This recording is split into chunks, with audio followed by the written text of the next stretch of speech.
Hello friends, ખમણેલી ડુંગળીની અંદર માત્ર 1 કપ બેસન નાખી અને આખા પરિવાર માટે જો તમે આ નાસ્તો બનાવશો ને તો બધા ખાવા માટે પડાપડી કરશે અને તમે એક વખત બનાવશો ને તો વારંવાર બનાવવાની ડિમાન્ડ કરશે અને તમારા ઘરમાં એક પણ શાક નહીં હોય ને તો પણ તમે આ નાસ્તો બનાવી અને તૈયાર કરી શકો છો। તો આજે ડુંગળી અને 1 કપ બેસનમાંથી એકદમ 2 નવી રેસીપી બનાવીને તૈયાર કરવાની છે। તો વિડીયોને તમે પૂરેપૂરો જોજો, જરા પણ સ્કીપ નહીં કરતા, તો જ તમને આખી રેસીપી ખ્યાલ આવશે। તો ચાલો રેસીપી બનાવવાનું શરૂ કરીએ। તો જુઓ, ડુંગળી અને બેસનની એકદમ નવી રેસીપી બનાવવા માટે અહીં મેં 6 જેટલી ડુંગળી લીધેલી છે। અહીંયા તમારા ઘરમાં જેટલા મેમ્બર હોય એ રીતે તમે ડુંગળીનો ઉપયોગ કરી શકો છો। તો સૌથી પહેલાં આપણે ડુંગળીને આ રીતે આપણે ઉપરથી અને નીચેથી જે ડીટીયાનો ભાગ હોય એને હટાવી દઈશું અને ડુંગળીને આ રીતે ફોતરા ઉખાડી લેશું।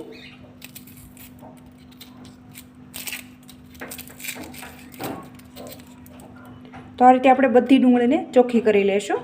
તો હવે જુઓ, બધી ડુંગળીના ફોતરા ઉખાડી ડુંગળીને આપણે ડાયરેક્ટ પાણીમાં જ એડ કરવાની છે। જો તમે ડુંગળીને બહાર રાખશો તો હવાના સંપર્કમાં આવશે તો ડુંગળી કાળી પડી જશે અથવા કડવી થઈ જશે। તો ડુંગળીને આપણે ડાયરેક્ટ પાણીની અંદર એડ કરી દઈશું અને એકદમ સારી રીતે ઘસી અને આપણે ધોઈ લેવાની છે। તો તમે જોઈ શકો છો કે ડુંગળીમાંથી કેટલું બધું ખરાબ પાણી નીકળેલું છે, તો એને આપણે દૂર કરી દઈશું અને ફરી વખત આપણે તાજું પાણી ભરી લેવાનું છે।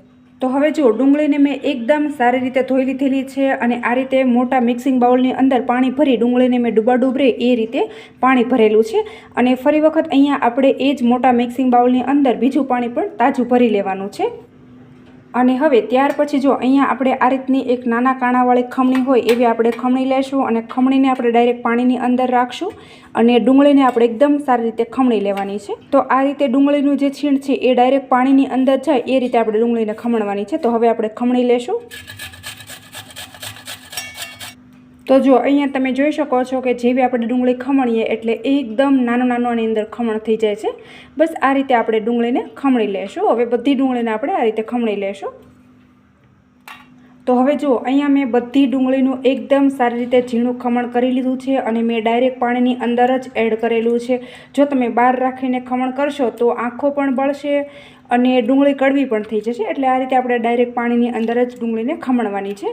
તો હવે આપણે આમાંથી બધું પાણી છે એ બહાર કાઢી લેવાનું છે અને મુઠ્ઠી વાળી આ રીતે નીચવી લેવાનું છે। જો આ રીતે, તો આ રીતે કરશો એટલે ડુંગળીમાંથી બધું પાણી છે નીકળી જશે। હવે આ પાણીને આપણે હટાવી દઈશું અને મુઠ્ઠીવાળી બધું પાણી આપણે નિતારી લેશું। તો હવે જુઓ, ડુંગળીમાંથી મેં બધું મુઠ્ઠીવાળી પાણી નીચવી લીધેલું છે અને ડુંગળીમાંથી કંઈક આ રીતનું ખમણ નીકળેલું છે, તમે જોઈ શકો છો। તો 6 જેટલી ડુંગળી હતી એમાંથી આપણે એટલું ખમણ થયેલું છે। જો તો હવે અહીંયા મેં 1 વાટકી જેટલો બેસન લીધેલો છે, તો બેસનને આપણે ઉમેરી દઈશું અને ત્યાર પછી અહીંયા મેં ટેસ્ટ અકોર્ડિંગ મીઠું લીધેલું છે, તો એ પણ આપણે ઉમેરી દઈશું। 1 ચમચી જેટલી ખાંડ લીધેલી છે, તો એ પણ આપણે એડ કરી દઈએ અને હવે ત્યાર પછી જો અહીંયા મેં લીંબુની જગ્યાએ આમચૂર પાવડર લીધેલો છે, તો એ પણ આપણે ઉમેરી દઈશું। 2 ચમચી જેટલો ધાણા જીરું પાવડર ઉમેરી દઈશું અને તીખાશ માટે અહીંયા મેં 1.5 ટીસ્પૂન જેટલું મરચું લીધેલું છે, તો એ પણ એડ કરી દઈશું અને 1 ટીસ્પૂન જેટલી હળદર લીધી છે, તો એ પણ આપણે ઉમેરી દઈશું અને હવે ત્યાર પછી અહીંયા મેં આદુ, મરચાં અને લસણની પેસ્ટ લીધેલી છે, તો એ પણ આપણે ઉમેરી દઈશું। તો હવે જુઓ, અહીંયા આપણે બધી વસ્તુ ઉમેરી દીધી છે અને અહીંયા આપણે એક પણ ટીપું પાણી નથી એડ કરવાનું। સૌથી પહેલાં આપણે આમનામ જ આનો લોટ બાંધીને તૈયાર કરીશું। જો આપણને એવું લાગે કે આમાં પાણીની જરૂર છે તો જ આપણે પાણીનો ઉપયોગ કરવાનો છે, ઇવન આપણે પાણીનો બિલકુલ ઉપયોગ નથી કરવાનો। અને તમને એવું લાગે કે આ તમારો લોટ હજી કડક છે તો એની અંદર તમારે છાશ એડ કરવાની છે, પાણી નથી એડ કરવાનું।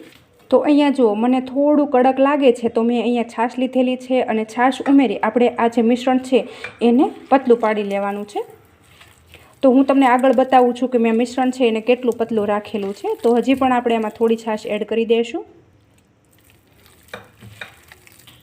તો જુઓ, અહીંયા તમે જોઈ શકો છો કે મેં મિશ્રણની અંદર છાશ નાખી આ રીતનું એકદમ સરસ એવું પતલું પાડી લીધું છે।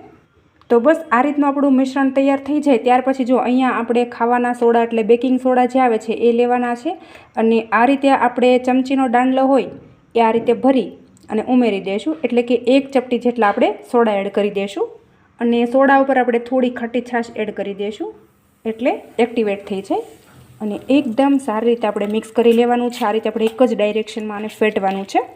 તો તમે જોશો કે થોડી જ વારમાં આપણું જે મિશ્રણ છે એ ફૂલી અને ડબલ થવા લાગેલું છે। જો મસ્ત મજાનું આપણું મિશ્રણ બનીને તૈયાર થઈ ગયું છે। અને હવે જુઓ ત્યાર પછી અહીંયા આપણે બનાવેલા મિશ્રણને આ રીતે સાઈડમાં કરી દઈશું અને એક થાળીની અંદર મેં થોડું તેલ લીધેલું છે અને થાળીને આ રીતે આપણે તેલથી સરસ મજાની ગ્રીસ કરી દઈશું અને થાળી ગ્રીસ થઈ જાય એટલે આ રીતે આપણે મિશ્રણ લેશું અને થાળીની અંદર પાથરી દઈશું। તો બધું અત્યારે એક સાથે જ એડ કરી દેવાનું છે કારણ કે થોડું છે એટલે આ થાળીની અંદર બધું આવી જશે। જો એકદમ સરસ રીતે આપણે સેટ કરી દઈશું। તો બસ થાળીની અંદર આપણે મિશ્રણને સરસ મજાનું સેટ કરી દીધું છે અને હવે આપણે જઈશું ગેસ તરફ। તો હવે જુઓ અહીંયા મેં ગેસ ઉપર એક મોટી કડાઈની અંદર પાણી ગરમ કરી લીધું છે અને એની અંદર આ રીતે આપણે જે રોટલી ચાળવાનો આંક આવે એ પણ મેં આ રીતે ગોઠવી દીધો છે અને પાણી ગરમ થઈ જાય ને એટલે આ થાળી છે એ આપણે ગોઠવી દઈશું આ રીતે। જો આ રીતે તમારી પાસે સ્ટીમર હોય તો તમે એની અંદર પણ સ્ટીમ કરી શકો છો અને આવી રીતે પણ તમે કરી શકો છો, કોઈ જ પ્રોબ્લેમ નહીં આવે। અને હવે આ રીતે આપણે ઉપરથી કાથરોટ ઢાંકી દઈશું અથવા મોટું તમારી પાસે ઢાંકણ હોય તો તમે એ પણ ઢાંકી શકો છો। આ રીતે આપણે ઢાંકી દેવાનું છે અને વજન મૂકી દઈશું એટલે જે સ્ટીમ છે બહાર ના નીકળી જાય અને ફટાફટ આપણો નાસ્તો છે કૂક થઈ જાય। અને હવે આ નાસ્તાને આપણે 10 થી 15 મિનિટ આમનામ જ કૂક થવા દેવાનો છે। 10 થી 15 મિનિટ થાય પછી આપણે એને ચેક કરી લઈશું। તો જુઓ હવે અહીંયા તમે જોઈ શકો છો કે 10 થી 15 મિનિટ જેવો ટાઈમ થઈ ગયો છે અને હવે આપણે કાથરોટ ખોલી અને ચેક કરી લઈશું।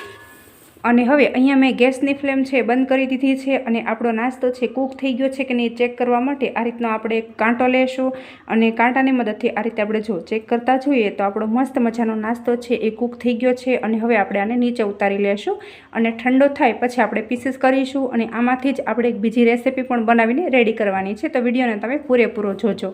તો જુઓ હવે અહીંયા તમે જોઈ શકો છો કે આપણો મસ્ત મજાનો નાસ્તો છે એ ઠંડો થઈ ગયો છે અને ઠંડો થાય એટલે આ રીતે આપણે પીસીસ કરી લેશું।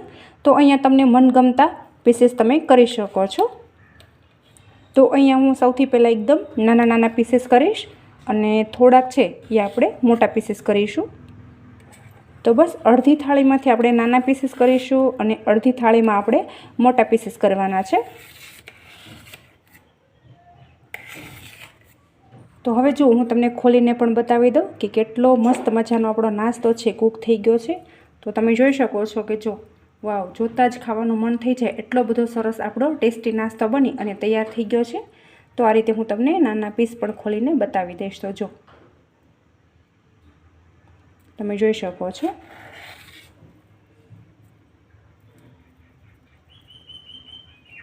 તો આ નાસ્તાને તમે આમનામ પણ ખાઈ શકો છો અને તમારે જો ઉપરથી થોડો વઘાર કરવો હોય તો તમે એ રીતે પણ કરી શકો છો, પણ હું આને વઘાર નથી કરવાની, એકદમ બીજી એક નવી રેસીપી જ બનાવીને રેડી કરવાની છું। તો બસ હવે આપણે જઈશું ગેસ તરફ। તો હવે જુઓ અહીંયા ગેસ ઉપર એક જાડા તળિયાવાળી કઢાઈ મેં રાખી દીધી છે અને એની અંદર આપણે માપ મુજબ તેલ એડ કરી દઈશું। અને હવે આ તેલની અંદર આપણે તીખાશ માટે મરચું પાવડર ઉમેરી દઈશું। તો અહીંયા મેં અત્યારે લસણવાળું મરચું લીધેલું છે, ઇવન તમે અહીંયા કોરું મરચુંનો પણ ઉપયોગ કરી શકો છો। અને ટેસ્ટ અકોર્ડિંગ અત્યારે આપણે મીઠું ઉમેરી દઈશું અને 1/2 ટીસ્પૂન ધાણા જીરું પાવડર એડ કરી દઈએ, 1/2 ટીસ્પૂન આપણે હળદર એડ કરી દઈશું અને હવે આ બધી વસ્તુ ઉમેરી દઈશું। પછી આપણે ગેસની ફ્લેમ ચાલુ કરી દઈશું અને આ બધી વસ્તુને આપણે એકદમ સરસ રીતે મિક્સ કરી લઈશું। તો હવે જો આ બધી વસ્તુ એકદમ સારી રીતે મિક્સ થઈ જાય અને મરચું ગરમ થઈ જાય અને આ રીતના બબલ્સ આવવા લાગે ને ત્યાર પછી જો અહીંયા આપણે ખાટી છાશ લેવાની છે। તો વધારે ખાટી હતી એટલા માટે મેં છાશ અને પાણી બંને વસ્તુ મિક્સ કરેલું હતું અને આ મરચું ગરમ થઈ જાય ને પછી આપણે એની અંદર ઉમેરી દઈશું।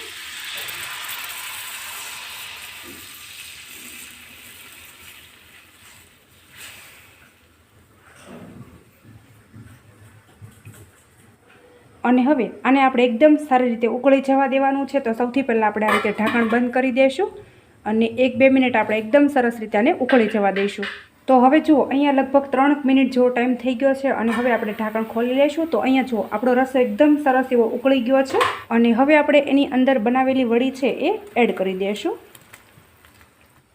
હલાવી લઈશું અને એકદમ સરસ રીતે આપણે ફેલાવી દઈશું। આ રીતે રસાની અંદર એકદમ સરસ રીતે સેટ થઈ જાય એ રીતે આપણે રાખીશું। તો જો આને આપણે જરાય ઢાંકણ ઢાંકવાની જરૂર નથી, આમનામ જ આને આપણે કૂક થવા દઈશું। છે ને મિત્રો, આ એકદમ નવી રીત, એક રેસીપીમાંથી 2 રેસીપી બનીને તૈયાર થઈ જશે। એક તો તમારે મુઠિયા ઢોકળા પણ બનીને રેડી થઈ જશે અને બીજી તમારી એક સબ્જી પણ બનીને તૈયાર થઈ જશે। તમારે ઝાઝી મહેનત પણ નહીં લાગે મિત્રો। તો હવે જુઓ અહીંયા આપણું મસ્ત મજાનું વડીનું શાક બની અને રેડી થઈ ગયું છે. તો થોડો રસો તો આની અંદર જોઈશે જ.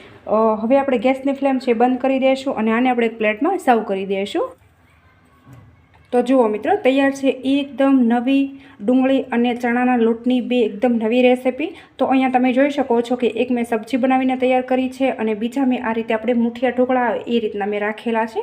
તો એની સોફ્ટનેસ પણ તમે જોઈ શકો છો, કેટલી સરસ એકદમ મસ્ત મજાના આપણા મુઠિયા ઢોકળા બનીને રેડી થયા છે. તો આ આપણે દૂધીમાંથી નથી બનાવેલા કે પછી બટેટામાંથી પણ નથી બનાવેલા, આ આપણે માત્ર ડુંગળીમાંથી બનાવેલા છે. તો પણ એટલા બધા ટેસ્ટી થયા છે ને કે વાત જ ના પૂછો. જુઓ મિત્રો, તો મિત્રો તમને મારી આજની આ એકદમ નવી રીતે શાક અને મુઠિયા બનાવવાની રીત કેવી લાગીને એ મને કોમેન્ટમાં તમારો ફીડબેક જરૂરથી આપજો. અને હજુ સુધી તમે મારી ચેનલ ઉપર નવા હોય તો ચેનલને સબસ્ક્રાઈબ કરી લેજો. Thank you.